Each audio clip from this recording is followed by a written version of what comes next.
মিষ্টি আলু দিয়ে এমন মজাদার নাস্তা আগে কখনো ট্রাই করেছেন? না করে থাকলে অবশ্যই একবার বাসায় বানিয়ে দেখবেন।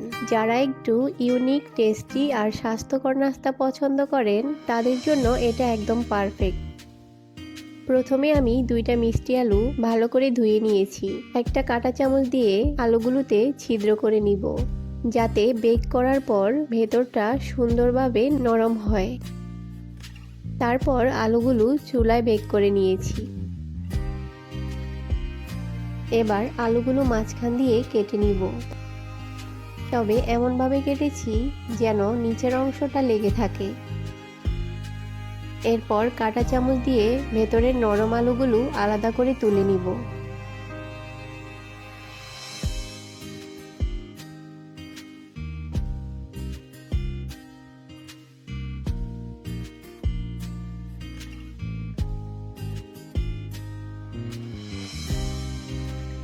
এবার একটা প্যানে বাটার গরম করে তাতে দিয়েছি আদা ও রসুন কুচি। সুন্দর একটা ঘ্রাণ চলে আসলে দিয়ে দিয়েছি পেঁয়াজ কুচি। পেঁয়াজ একটু নরম হয়ে এলে যোগ করেছি টমেটো কুচি।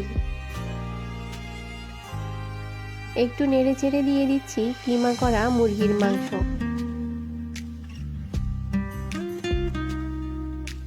এরপর গোলমরিচের গুঁড়া দিয়ে সবকিছু ভালোভাবে মিশিয়ে নিব।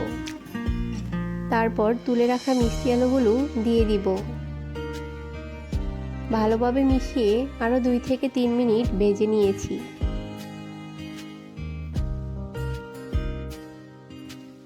এখন এই মজাদার পুর আলুর মধ্যে ঢুকিয়ে নিব।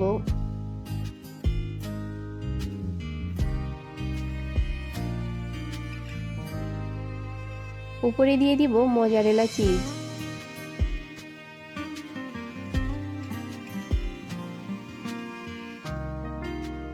সামান্য চিলি ফ্লেক্স দিয়ে দিচ্ছি।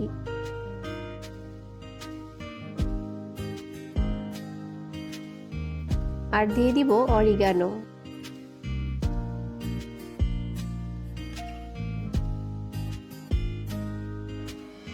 সবশেষে আবারও 10 মিনিটের জন্য বেক করে নিব। ব্যাস তৈরি হয়ে গেল দারুণ মজার আর চিজি একটা স্বাস্থ্যকর নাস্তা। কেটে দেখানোর সাথে সাথেই বাটার গার্লিকের স্ট্রং ফ্লেভার আর চিকেন চিজের অসাধারণ কম্বিনেশন মনটা একদম ভরে দিয়েছে। আমার কাছে তো দারুণ লেগেছে। আপনারাও বাসায় ট্রাই করে কেমন হয়েছে জানাতে ভুলবেন না। চাইলে ভিডিওর কমেন্টে আপনাদের বানানো ছবিও শেয়ার করতে পারেন।